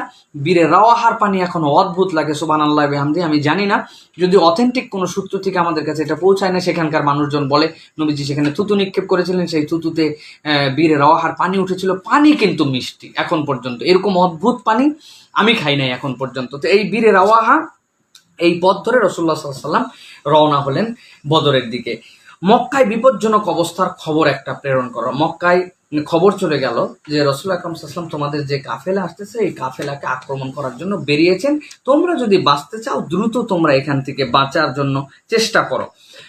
মক্কাবাসীর যুদ্ধের প্রস্তুতি নিয়ে ফেললো। মক্কাবাসী এই ঘটনা শুনে যে আমাদের যে কাফেলা আসতেছে এই কাফেলা আমাদের কাছে যদি না পৌঁছায় আমরা নিঃস্ব হয়ে যাব, আর এই বার আর এত বাড়তে দেওয়া যাবে না, সুতরাং আমাদেরকে আক্রমণ করতে হবে। মক্কি বাহিনী এরপরে রওনা দিয়ে দিল। এর সংখ্যা নিয়ে অনেক ধরনের কথা আছে। কেউ কেউ বলেছেন 1300 ছিল, কেউ কেউ বলেছেন কম ছিল। তবে বেশিরভাগের মতে 1300টা কেন, এটা আমরা সামনের দিকে গেলে আমরা বুঝতে পারবো। ঘোড়া ছিল 600 তাদের মধ্যে। উট যে কত ছিল এর কোনো ঠিক নাই, কারণ উট কেবল উঠার জন্যই নয়, প্রত্যেক দিন 9টি উট, পরের দিন 10টা, এরকম করে পালাক্রমে তারা জবেহ করে করে তাদের বাহিনীকে খাওয়াতেন। এইভাবে তারা নিতে শুরু করলেন। বনু বকর গোত্র, এই গোত্র তখন যখন আবু জাহেল সকলকে ডাকলো যে আমাদেরকে যুদ্ধে যেতে হবে, এখানে কোনো ছাড় নাই, তারা তখন বলল যে না, বনু বকর গোত্রের সাথে তো আমাদের যুদ্ধ চলতেছে, আমরা সবাইকে নিয়ে বেরিয়ে গেলে পিছন থেকে এসে আক্রমণ করে তো আমাদের বাকি লোকদেরকে আমাদের সবাইকে শেষ করে দিবে। তখন শয়তান ইবলিস বনু কেনানা গোত্রের সর্দার সোরাকা ইবনে মালেক ইবনে জোশাম এই সোরাকার রূপ ধরে সে এসে বললো না, আমি তোমাদেরকে কখনো আক্রমণ করবো না, আমি তোমাদের বন্ধু হিসাবে আছি, তোমরা নিশ্চিত থাকতে পারো আমিও তোমাদের সাথে যাচ্ছি, আমি গেলে আর তোমাদেরকে কে আক্রমণ করবে। ইবলিস স্বয়ং বাহিনীর সাথে আসলো সোরাকার রূপ নিয়ে। এরপরে রওনা হয়ে গেল বাণিজ্য কাফেলা, যেটা রাসূল আকরাম সাল্লাল্লাহু আলাইহি ওয়াসাল্লাম যেটাকে প্রতিরোধ করার জন্য যাচ্ছিলেন। যাওয়ার পরে এখানে আবু সুফিয়ান অত্যন্ত বুদ্ধিমান মানুষ ছিলেন। তিনি এক সামনে পিছনে ডানে বামে সব খবর নিচ্ছিলেন। একজনকে বললেন যে তোমরা কি এখানে কাউকে দেখেছো সন্দেহজনক? বলো না, কাউকে দেখি নাই, তবে 2 জনকে দেখছি যে তারা উটকে পানি খাওয়া এবার চলে গেছে। তিনি উটের মল তুলে পরীক্ষা করে দেখলেন এত পরিমাণ খেজুর। তিনি বললেন এটা অবশ্যই ইয়াসরিবের কাফেলা, অবশ্যই তারা এর আশপাশে কোথাও আছে, এত ট্যালেন্ট মানুষ। তিনি সমুদ্রের দিকে চালায় দিলেন, দিয়ে অনেক কষ্ট করে নিরাপদে তিনি আক্রমণের শিকার না হয়ে, রাসূল সাল্লাল্লাহু আলাইহি ওয়াসাল্লাম তাদেরকে ধরতে পারলেন না, তিনি মক্কার দিকে পৌঁছাতে শুরু করলেন। এমন সময়ে সবাই বলতে শুরু করলো যে না, আমরা তো আমাদের কাফেলা আক্রান্ত হয় না, আমরা বেঁচে গেছি, অতএব আমরা এই আক্রমণ না করে চলো সবাই মদিনায়, আমরা মক্কায় আবার ফেরত চলে যাই। তখন মুশরিকদের সর্দার আবু জাহেল বলল কখনো এটা হতে পারে না, আমরা ওখানে যাব, কিছুদিন অবস্থান করব, তাদেরকে মদিনার লোককে উচ্চবাচ্য শিক্ষা দিয়ে আমরা দেখাই দেব যে আমরা কত বড় বীরের জাতি, তারপরে আমরা সেখান থেকে ফিরবো। এই কথা বলতে আখনাস ইবনে শোরাইক আবু জাহেলকে বলল যে না, আমরা তোমাদের সাথে নাই, আমাদের এই বাহিনী তোমাদের সাথে থাকবে না, তোমরা ওখানে যে শৌর্য বীর্য দেখাও, যা করো, আমি আমার আখনাস আমার গোত্রের এই 300 লোককে নিয়ে আমি চলে আসলাম। তিনি কিন্তু তখন চলে গেলেন এবং পরবর্তীতে গোত্রের মধ্যে তার বিশাল বনু হাশেম গোত্রের লোকেরাও যেরকম আসেন নাই, ঠিক তার গোত্রের বনু আখনাসের সম্মান অনেক বৃদ্ধি পেল যে সে বুদ্ধিমত্তার কারণে আমরা সেখান থেকে বেঁচে গিয়েছিলাম। এরপরে মুসলিম বাহিনী যখন সেখানে পৌঁছান, মুসলিম বাহিনী সেখানে অবস্থান করতে শুরু করেন। রাসূল আকরাম সাল্লাল্লাহু আলাইহি সাল্লাম সহ এখানে অনেক ঘটনা রয়েছে। মজলিস শুরার একটা বৈঠক রাসূলুল্লাহ সাল্লাল্লাহু আলাইহি ওয়াসাল্লাম সেখানে আহ্বান করেন। রাসূল আকরাম সাল্লাল্লাহু আলাইহি ওয়াসাল্লাম দেখলেন আমাদের সৈন্য সংখ্যা কম, আমাদের যে বাহিনীকে প্রতিরোধ করতে গিয়েছিলাম সেখান থেকে তারা বেড়ে গেল। তখন রাসূল আকরাম সাল্লাল্লাহু আলাইহি সাল্লাম সবাইকে পরামর্শ নিলেন যে আমরা এখন কি করতে পারি। তখন বিভিন্ন বাহিনীর মধ্যে কেউ কেউ মতদ্বৈততা দেখাচ্ছিলেন। তখন আবু বকর সিদ্দিক এবং ওমর রাদিয়াল্লাহু তাআলা বললেন, ইয়া রাসূলুল্লাহ, আপনি সত্য সহ এসেছেন, আপনার সাথে আমরা আছি, আপনি যা করতে বলবেন আমরা তার সাথে আছি। আমরা সংখ্যায় কম বেশি এটা ধর্তব্য না, আপনি বললে আপনাদের জন্য জীবন দিতে পারি। রাসূল আকরাম সাল্লাল্লাহু আলাইহি ওয়াসাল্লাম দেখলেন যারা এইগুলো কথা বলছে এটা তো মুহাজির। রাসূল আকরাম সাল্লাল্লাহু আলাইহি ওয়াসাল্লাম তখন বললেন, তোমাদের কাছ থেকে আমি তোমাদের মতামত জানতে চাই। তখন সাদ ইবনে মুআজ রাদিয়াল্লাহু তাআলা আনহু, তিনি বুদ্ধিমান মানুষ, তিনি দাঁড়ায় বলেন, ইয়া রাসূলুল্লাহ, তোমাদের মধ্যে থেকে বলতে কি আপনি আনসারদেরকে বুঝিয়েছেন? রাসূল বললেন, হ্যাঁ, তুমি ঠিকই ধরেছো, আমি তোমাদের মতামত শুনতে চাই। আনসারদের মধ্যে থেকে সাদ ইবনে মুআজ তখন এমন একটা জজবাওয়ালা বক্তব্য দিলেন, তিনি বললেন, হে আল্লাহ রসুল, আপনার সাথে আমাদের চুক্তি হয়েছিল আমরা অভ্যন্তরীণ বিপদে আপনাকে সাথে দিব। তার মানে এই নয় যে আপনি বাহিরে এসছেন আপনাকে আমরা পিছিয়ে রেখে চলে যাব, বরং আপনি নিশ্চিত থাকতে পারেন, আপনি যদি এইখানে তো সামনে আমরা সাগর দেখতে পাচ্ছি না, আপনি যদি আমাদেরকে বলেন যে এই সাগরের মধ্যে তোমরা ঝাঁপায় পড়ো, আপনি একটুকু চিন্তা করবেন না আমরা সাগরে ঝাঁপায় মরে যাব। আবার আপনি এই চিন্তাও করবেন না যে আমরা সাগরে ঝাঁপায় আপনার জন্য জীবন দিয়ে দিছি, পিছনে যখন মদিনায় যাবেন তখন আপনাকে কেউ সাপোর্ট করবে না, মদিনায় যারা আছে তারা আমাদের চেয়ে আপনাকে বেশি ভালোবাসে, তারা আপনাকে আগলায় রাখবে। সুতরাং আপনি যে নির্দেশ দিবেন সেই নির্দেশে আমরা আপনার সাথে যুদ্ধে ঝাঁপায় পড়বো। রাসূল আকরাম সাল্লাল্লাহু আলাইহি ওয়াসাল্লাম সাদ ইবনে মুআযের এই বক্তব্য শুনে খুবই আনন্দিত হলেন। মুহাজির এবং আনসারদের মধ্যে উদ্দীপনা বেড়ে গেল। রাসূল সাল্লাল্লাহু আলাইহি ওয়াসাল্লামের পরে গোপন সংবাদের জন্য বের হলেন। রাসূল আকরাম সাল্লাল্লাহু আলাইহি ওয়াসাল্লাম আবু বকর সিদ্দিক রাদিয়াল্লাহু তাআলা এক জায়গায় গেলেন যে কত দূর পর্যন্ত সৈন্যরা আছে। এই জন্য রাসূল সাল্লাল্লাহু আলাইহি ওয়াসাল্লাম এই জায়গায় একটা বুদ্ধিদীপ্ত ঘটনা আছে। রাসূল আকরাম সাল্লাল্লাহু আলাইহি ওয়াসাল্লাম একজন মুরব্বীকে দেখতে পেলেন, যে বললেন যে বলতো মুহাম্মাদের বাহিনী আর এই যে মুশরিকদের বাহিনী কোথায় আছে? সে বলল, আগন্তুক, তোমাকে আমি চিনি না। রসুল নিজেই জিজ্ঞাসা করছেন, মোহাম্মদের বাহিনীর খবর জানো, মুশরিকদের খবর? সে বলল যে আমি তো তোমার কাছে তোমার নিজের পরিচয় না দিলে বলবো না যে তুমি কে, অথবা তোমার পরিচয় আমাকে আগে জানাতে হবে, তবেই আমি তোমার কাছে জানাবো যে মোহাম্মদ কোথায়, সরি, এই দুই বাহিনীর খবর কি। তখন রসুল বললেন যে তুমি যদি আমাকে বলো আমি নিশ্চিত আমার পরিচয় তোমাকে দিয়ে এখান থেকে যাব। তখন সে বলল যে মোহাম্মদের বাহিনী এই জায়গায় আছে। রসুল দেখলেন যে তার কাছে সঠিক তথ্য আছে, আমরা যেখানে আছি সেখানকার কথাই বলছে। এরপরে সে বলল কুরাইশদের বাহিনী এই জায়গাতে আছে। এই দুই কথা যখন সে বলার পরে রসুল আকরাম সাল্লাল্লাহু আলাইহি ওয়াসাল্লাম তাকে এরপরে বললো যে এবার বলো তোমার পরিচয় কি। রসুল আকরাম সাল্লাল্লাহু আলাইহি ওয়াসাল্লাম বললেন, তুমি এবং আমি একই পানি থেকে সৃষ্টি। সুবহানাল্লাহি ওয়া বিহামদিহি। আল্লাহ রাব্বুর রাসূল সাল্লাল্লাহু আলাইহি ওয়াসাল্লাম বললেন, নিজের পরিচয় উপস্থাপন করলেন, তুমিও যে পানি দিয়ে সৃষ্টি আমিও সেই পানি দিয়ে সৃষ্টি। ইকরা বিসমি রাব্বিকাল্লাযী খালাক, খালাকাল ইনসানা মিন আলাক। এই কথা বলে রাসূল আকরাম সাল্লাল্লাহু আলাইহি ওয়াসাল্লাম কৌশলে সেখান থেকে চলে আসলেন। এই যে মক্কি বাহিনীর গুরুত্বপূর্ণ তথ্য রাসূল আকরাম সাল্লাল্লাহু আলাইহি ওয়াসাল্লাম যেটা পেলেন, এরপরে রাসূল আকরাম সাল্লাল্লাহু আলাইহি ওয়াসাল্লামের এখানে আরেকটি শিক্ষা আছে। এরপরে মক্কা মদিনার যারা মুহাজিররা ছিলেন, আনসাররা ছিলেন, তারা চারিদিকে টহল দিতে শুরু করলেন। টহল দিতে দিতে হঠাৎ করে দুইজন লোক তাদের কাছে এসে কূপের থেকে পানি নিয়ে গেল। এটা দেখতে পেয়ে তারা তাকে ধরেছেন, ধরে আচ্ছা মতো তাদেরকে পিটন দিলেন। পিটন দেওয়ার আগে তাদেরকে বলতে বললেন, বলো যে মক্কার যারা এসেছে, কুরাইশ সাথে আমাদের কাছে যুদ্ধ করতে এসেছে, এই দুজনের ব্যাপারে তোমরা আমাদেরকে তথ্য দাও। তারা দুজন বললো, আমরা কৃতদাস গোলাম, আমরা কোনো তথ্য তাদের ব্যাপার জানি না, আমরা কেবলমাত্রই তাদেরকে পানি খাওয়াই, এইটুকুই আমরা কেবলমাত্র জানি। তারা আরো বেদম মারলেন, না তোমরা অবশ্যই খবর জানো, আবু সুফিয়ানের কাফেলার ব্যাপারে খবর দাও, তোমরা কিছু কি জানো? তখন সে বলতেছে, হ্যাঁ, পিটন খেয়ে বলতেছে আমরা আবু সুফিয়ানের কাফেলার ব্যাপারে কিছু জানি। রাসূল সাল্লাল্লাহু আলাইহি ওয়াসাল্লাম নামাজ শেষ করলেন। নামাজ শেষ করে রাসূল আকরাম সাল্লাল্লাহু আলাইহি ওয়াসাল্লাম সাথে সাথে তাদেরকে বললেন, তোমরা এ কি আচরণ করলে তাদের সাথে? তারা যখন সত্য বলছিল তখন তোমরা সেটা গ্রহণ করলে না, আর এখন তোমরা তাদেরকে প্রহার করে মিথ্যা কথা বলছে, সেটাকে তোমরা এখন সত্য বলে গ্রহণ করে তাদেরকে ছেড়ে দিচ্ছ। এই যে আমাদের মধ্যে এখন যে আমাদের যে এই যে রিমান্ড নেওয়ার যে ব্যবস্থা, এখানে কিন্তু একটা বড় শিক্ষা আছে। মানুষকে টর্চার করে আক্রমণ করে আপনি যা বলাতে চান আপনি তাই বলাতে পারবেন, কিন্তু অধিকাংশ ক্ষেত্রে কিন্তু সত্যটা তাকে বুঝসুঝ করে তাদের কাছ থেকে বের করে নিতে হয়। রাসূল আকরাম সাল্লাল্লাহু আলাইহি ওয়াসাল্লাম তাদেরকে তিরস্কার করলেন যে তোমরা যখন সে মারতেছো তখন সে মিথ্যা বলতেছে সেটাকেই তোমরা সত্য বলে গ্রহণ করলে, আর এই দুই বান্দা যখন সত্য বললো তখন তোমরা এটা কেন সত্য হিসাবে তাদেরটা নিলে না। রাসূল আকরাম সাল্লাল্লাহু আলাইহি ওয়াসাল্লাম এটা কিন্তু একটা অনন্য শিক্ষা ছিল তাদের জন্য। এরপরে রাসূল আকরাম সাল্লাল্লাহু আলাইহি ওয়াসাল্লাম এই অভিযানের পরে রাসূল আকরাম সাল্লাল্লাহু আলাইহি ওয়াসাল্লাম সেই রাত্রে একটা বড় ঘটনা ঘটলো। রহমতের বৃষ্টি একটা আসলো বদরের রাত্রে, রহমতের আল্লাহ রাব্বুল আলামিন একটা বর্ষা তাদেরকে দান করলেন, রহমতের বৃষ্টি। এই বৃষ্টির এত বরকত ছিল যে কাফের মুশরিকরা যেখানে এসে ঘাঁটি গেড়েছিল, ঘাঁটি গেড়ার পরে সেই জায়গাতে কাফের মুশরিকদের জন্য রাসূল আকরাম সাল্লাল্লাহু আলাইহি ওয়াসাল্লামের এই বর্ষা, এই যে বৃষ্টি রাসূল আকরাম সাল্লাল্লাহু আলাইহি ওয়াসাল্লাম দোয়া করেছিলেন, তার কারণে তারা বিপর্যস্ত হলো। তাদের ধুলা মলিন এবড়ো থেবড়ো জিনিসপত্র সব এলোমেলো হয়ে গেল। আর মুসলমানরা যেখানে ঘাঁটি স্থাপন করেছিলেন, মুসলমানদের জন্য একটা নিয়ামত হলো যে মুসলমানরা তাদের পায়ের নিচের মাটি শক্ত হয়ে গেল। তারা বালুর যে জায়গায় ছিলেন সেখানে দাঁড়ানোর মতো মজবুত হয়ে গেলেন। সারা রাত্রে একটা পরিতৃপ্ত ঠান্ডা তাদের মধ্যে একটা সতেজতা নিয়ে আসলো, উদ্যম নিয়ে আসলো। রাসূল আকরাম সাল্লাল্লাহু আলাইহি ওয়াসাল্লামের সাহাবীরা চাঙ্গা হয়ে গেলেন। এই পর্যন্ত মোটামুটি বদরের যুদ্ধের যে প্রিপারেশন এবং যুদ্ধের অভিযান। আমরা ইনশাল্লাহ আগামী ক্লাসের মধ্যে যখন প্রবেশ করব তখন আমরা রাসূল আকরাম সাল্লাল্লাহু আলাইহি ওয়াসাল্লামের নেতৃত্বে কিভাবে এই যুদ্ধটা রাসূল আকরাম সাল্লাল্লাহু আলাইহি ওয়াসাল্লাম বিন্যাস করেছিলেন, কিভাবে এই যুদ্ধের কাফেলাকে রাসূল আকরাম সাল্লাল্লাহু আলাইহি ওয়াসাল্লাম প্রেরণ করেছিলেন, এবং রাসূল আকরাম সাল্লাল্লাহু আলাইহি ওয়াসাল্লাম এই কাফেলার মাধ্যমে ইসলামের যে সত্য এবং মিথ্যার যে উন্মেষ পার্থক্য ঘটেছিল এই বদরের মাধ্যমে, সেটার বিষয়ে কিন্তু আমরা সামনের ক্লাসে আলোচনা করব। একই সাথে রাসূল আকরাম সাল্লাল্লাহু আলাইহি ওয়াসাল্লামের যুদ্ধের কৌশলগুলো কি ছিল, ইসলাম কেন যুদ্ধ করেছে, ইসলামের যুদ্ধগুলো কত ক্ষেত্রে আক্রমণাত্মক ছিল, কত ক্ষেত্রে রক্ষণাত্মক ছিল, এরকম নানান কথা আমরা বলি। কিন্তু রাসূলুল্লাহ সাল্লাল্লাহু আলাইহি ওয়াসাল্লামের যাবতীয় গাজওয়া এবং যেগুলো আমরা আজকে দেখলাম এইগুলার ক্ষেত্র থেকে আমরা বিশ্লেষণ করার চেষ্টা করব যে যুদ্ধের ক্ষেত্রে ইসলামের নীতিমালাটা কি, ইসলামের জিহাদ কিতাল এইগুলোর মধ্যে আমাদের জন্য রাসূলুল্লাহ সাল্লাল্লাহু আলাইহি ওয়াসাল্লামের জীবন থেকে শিক্ষা কি এবং এখান থেকে আমাদের দর্শন কি, এই বিষয়গুলো আমাদের জন্য খুব জরুরি। আমরা দেখতে পাচ্ছি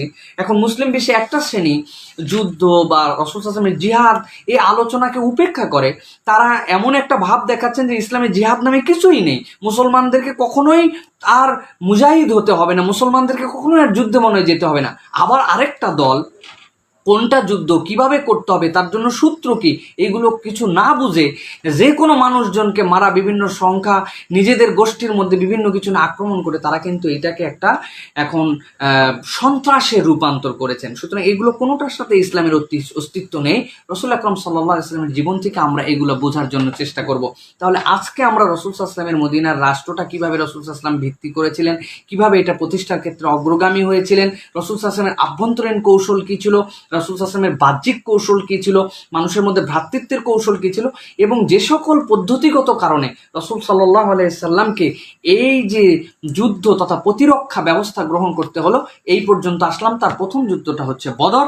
বদর থেকে আগামী ক্লাসে আমরা ইনশাআল্লাহ আমাদের সামনের ক্লাসগুলিতে এগিয়ে যাব।